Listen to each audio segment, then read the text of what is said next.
Crawley's century guides Kent to victory. 13 wickets fell on day 2 at Canterbury as Lewis McManus and Tom Scriven led a Hampshire fight-back in an unbroken stand of 85 against Kent. The visitors had looked up against it at one point at 23 for 5, but they went into day 3 with a lead of 129 runs, with 5 wickets remaining. Looking to break a stubborn 6th-wicket partnership, Hampshire got off to the perfect start. Dangerman Harry Podmore continued where he left off on day 2 to tempt McManus, as he failed to add to his overnight score of 50, caught in the gully by Jack Leaning. No such problems for Scriven as he brought up a well-deserved maiden half-century.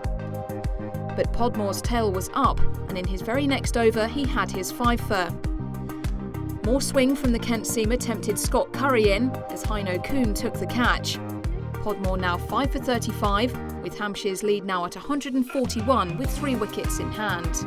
But they couldn't handle Kent's bowlers as Darren Stevens was brought in, and he struck in his second over of the day to take the wicket of Mason Crane after a loose drive fell straight to the arms of Jordan Cox.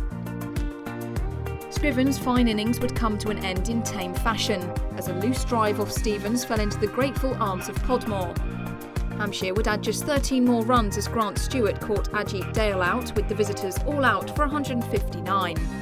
That was almost single-handedly down to their middle-order partnership between Scriven and McManus, with Podmore the pick of the Kent bowlers with a 5-wicket haul, Stevens falling narrowly short of replicating his fifer in the first innings. In reply, there would be drama just before lunch, with a moment Daniel Bell Drummond won't want to see again, as he played onto his own stumps to leave Kent 8 for 1 heading into the break. Kent needed a big innings from Zak Crawley.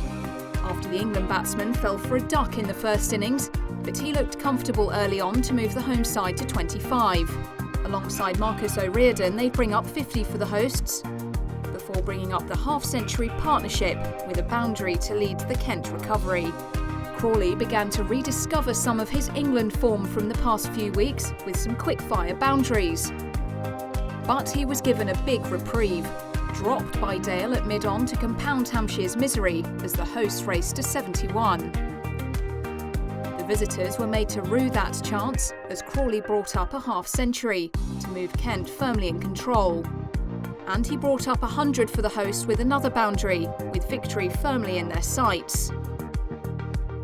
The England batsmen would continue to dominate the Hampshire bowlers, as Kent went into tea 139 for 1 and requiring 42 runs for victory.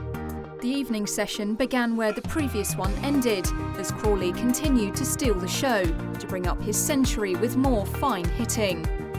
But he wouldn't be able to close out the victory and was gone in the next over, as he mistimed a sweep to Crane, with Kent needing 16 to win. Having in large part played a supporting role to Crawley's innings, O'Riordan would mark his one with a well-deserved maiden first-class 50. Kent were making hard work of what had looked like a comfortable path to victory, as Jack Leaning fell to a fine delivery from Ajit Dale. It merely prolonged the inevitable though, as Kuhn came to the crease and closed out victory with a maximum to round off a 7-wicket victory at Canterbury, chasing down 181 in comfortable fashion thanks in large part to Crawley. The third victory of the tournament rounds off a solid Bob Willis Trophy campaign for Kent, who finished second in the South Group, not enough to reach the final at Lord's.